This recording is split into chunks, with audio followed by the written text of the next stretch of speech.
How to change location on iPhone. Let's get started. Launch your Settings app. Now scroll down, navigate to the option General. Now click on the option Language and Region. Click on the option Region. You're gonna find the list of the countries.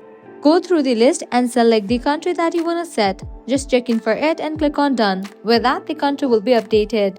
Likewise, you will also need to update region for your App Store. So close this and launch your App Store.